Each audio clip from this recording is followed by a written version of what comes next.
In this video, we're going to take a look at Blazor's data binding support. It's pretty common that you want to be able to get the value of web UI elements like inputs and handle those values in your code. And then often you also want to then update the values of those inputs from your code. Blazor provides an easy and convenient way to do that with its data binding features. Let's take a look. All right, so here's our Blazor web app. And what I've done here is I've added a little piece of markup to the counter page. I've added an input. Let's do this with some arrows. There's an input and also a button and a p-tag. And what I want to do here is I want the input value to show up down here below in this p-tag. And then I also want to have this button that whenever it's clicked, the value of the input gets cleared. So how do we do that? Well, let's see. Getting the value of the input, we've seen how to do that. We can use an event handler. So let's hook the onChange event, and we'll call this onChange. And let's go ahead and generate an event handler for that. There we go. All right, and then in our onChange event handler, we will capture the value of the value of that input by using this event arg. So e.value should give us that value. There we go. And that should give us the text value. And then for the button, if we want it to clear the text value when clicked, we just need to hook the onClick event. And let's create an onClick event handler. We'll generate that. And then in this method, we will take the text variable and we'll just set it to the empty string so that we've cleared it. All right, cool. So let's go ahead and run that and see what that currently looks like. So if I now type, ABC and I tab off, my onChange event fired, and we're able to render the value. So we've captured it in our C# text field. Looks good. And then if I hit clear, well, it disappears from the rendered value before, but the input doesn't update.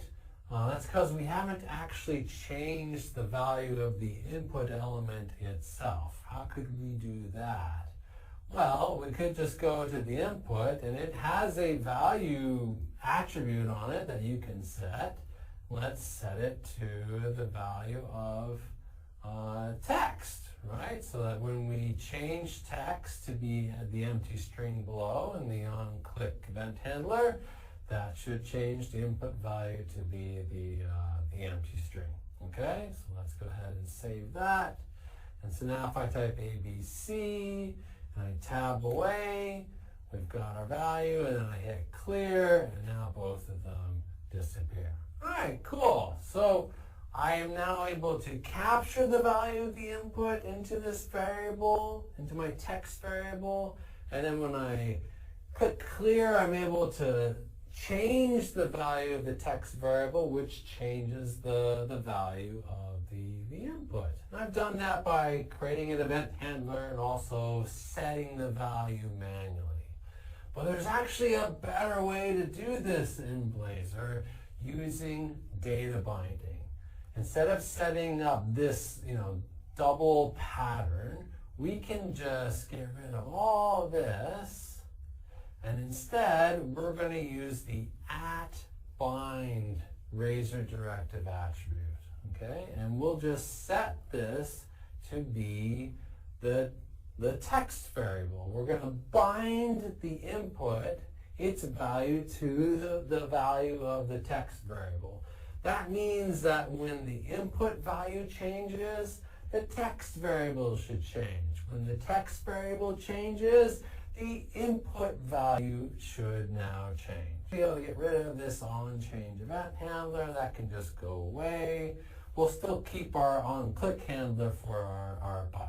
Okay, so let's go back to the code. It looks like it's already done that for me. Cool. All right, so now if I type ABC and I tab away, that's working. And if I hit clear, it works as before, but with a much simpler and more robust syntax. So that's how you can set up a data binding. Now, what if I want to actually bind, like by default, it looks like it's binding on the onChange event. Like when I tabbed away, that's when the value of the text variable changed. What if I want to do that on a different event, like on input? Well, we can do that too. So let's go back to our input and let's say @bind, and we're going to change the event using this :event syntax, and we'll just change the event to be on input, just like so. Okay? So if we go back to our code now, if I type ABC or ABCDE, you can see that the value of the text field is now updating with every keystroke, and I can still clear it as before. So that's how you can change the event for a data binding. Great.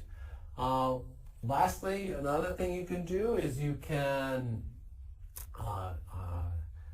if you want to run some code after the data binding has occurred, like maybe this is like a search text box, and after you've typed some characters, you want it to auto search and produce some results.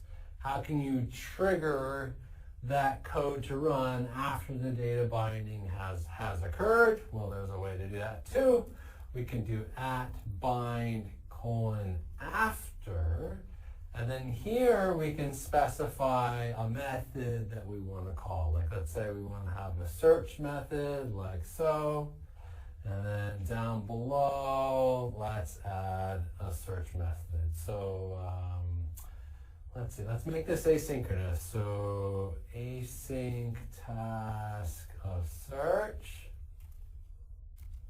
Okay, and what do we want to do? So I think, well, let's have some like a search result string field up above, and by default this will just be, I think, just be empty. Okay, and we'll display the search result like let's just like kind of below the div or in the div. Let's do it in the div. Right here. So P search result. Search result like that. So that should display the search result below. Okay, and then in the search, let's initially update the search result to be searching like that. And we'll just pretend that we're actually doing a real search, going to a database or making an API call. We'll then do like a task.delay just to make it a little more convincing, 2 seconds.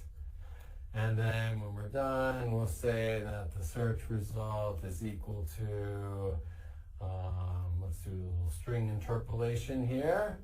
So found, and we'll create random.share.next results. So some random number of results, okay? Like so. Okay, let's see if that now works. So if we go back to our code, and if I now type ABC, searching immediately shows up, and then 2 seconds later, we see our search results show up. Okay, so now it was a little weird, like when I typed like EDEF, searching, And then I think there's like 3 different search results that are actually being returned there because it's doing the search after every single keystroke. Ideally, we would maybe wait to do the search until like a little delay until after the user stopped typing and then do that search. You could have like a timer and wait till the timer's had a chance to go for 2 seconds before updating the UI. But at least gives you an idea of how you can run some code after a data binding has occurred. All right, wow, we've learned a lot. So far we've learned about data binding and handling events and components and routing. Let's put it all together now and build something using all of those features. We're going to add a new page to our Blazor Web App to track a list of to-do items. Okay, so we're back in our Blazor Web App and we want to add a new page. So let's go to our Components Pages folder and we'll go ahead and click on the New Page button. And let's add another Razor component. We'll call this one To-Do, like so. Great, there's our new To-Do component. And we're going to give this component a route. We'll put the @page, Razor directed at the top, and we'll specify the route as /to-do. Looks good. Now I want this page to show up in the layout along with the other pages in the nav menu. So let's go into the layout folder and find the nav menu component. And I'm just going to copy one of the existing links and replicate that, and we'll just update it so that it now links to To-Do and that the text says To-Do. Okay? And let's make sure that we're still running. We are. And then let's go ahead and see what that looks like in the web app. It looks good. So we have our new To-Do tab. We can click on it, and there's our To-Do page. Awesome. All right, so let's add some content now to that To-Do page. First, let's add a class. This is going to be a To-Do item class that I'm going to use to track individual to-dos. And it's going to have a couple of properties on it. So public string title, like so, and then it's also going to have a Boolean is done property so that we know if this to-do item has been done or not. All right, great. Now let's have some state in our component. We want to track that list of to-dos, so let's create a list of to-do items, just like that. We'll call this to-dos, and we're going to new it up and just have an empty to-do list for our starters. Okay? Now, let's render the list of to-dos up above. So I'm going to create an unordered list. Right, and then in here, let's switch over to C# and do a for each. And we'll go over each to-do in to-dos. And then inside our for each loop, we'll switch back to HTML and we'll render individual list items.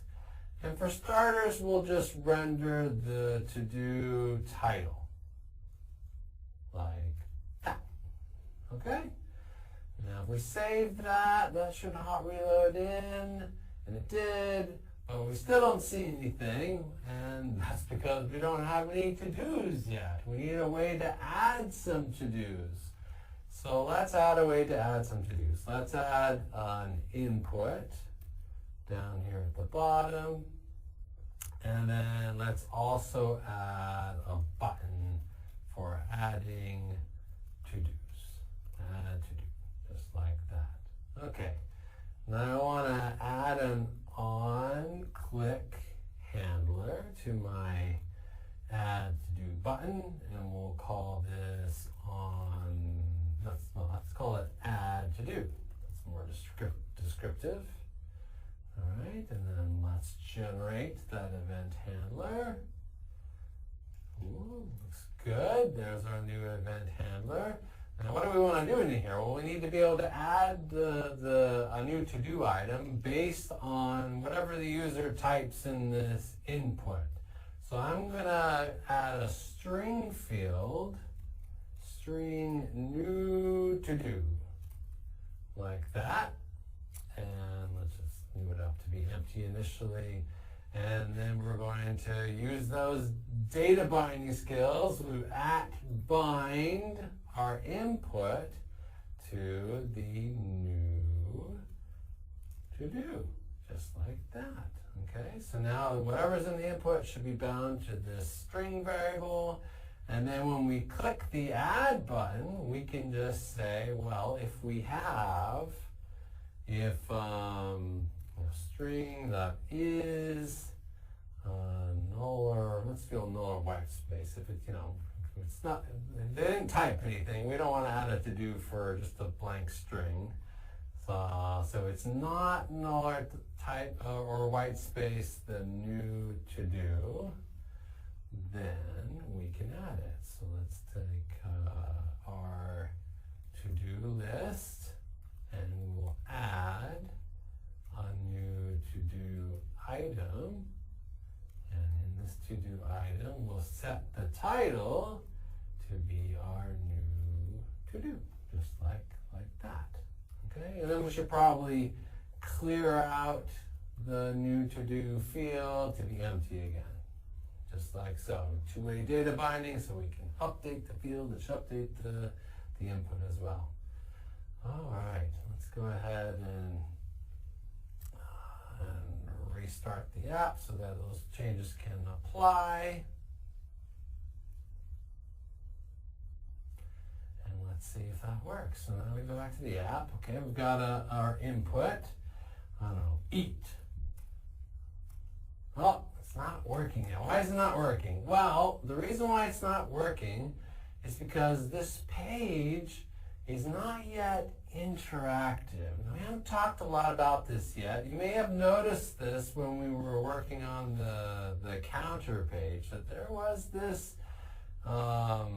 render mode directive up at the top that's making the counter component interactive using interactive server. We need that in order to be able to handle UI events from within our to-do page component.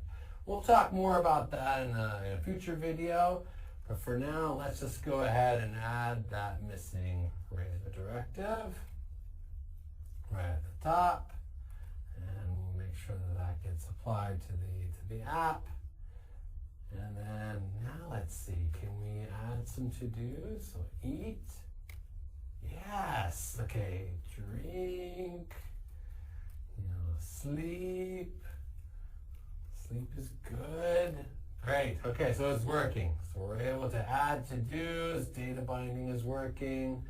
We need some, there's no checkboxes. To-do lists have to have checkboxes, right? So let's add a checkbox.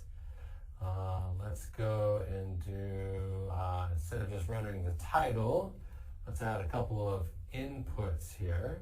The first one will be of type checkbox, which is like a Boolean value, right? And so we want to bind the value of this checkbox to the current to-dos is done property. We haven't seen this before, but here we're using like a whole C# expression instead of just like a single value in our data binding expression. That's totally fine. That's totally cool. You can do that. And then maybe we'll also data bind the actual title too, so you can change the title of the to-do. So we'll just have a text box, and we will bind that to to-do.title, just like so. Okay? So if we save that, .watch is telling me it needs to restart. That's fine.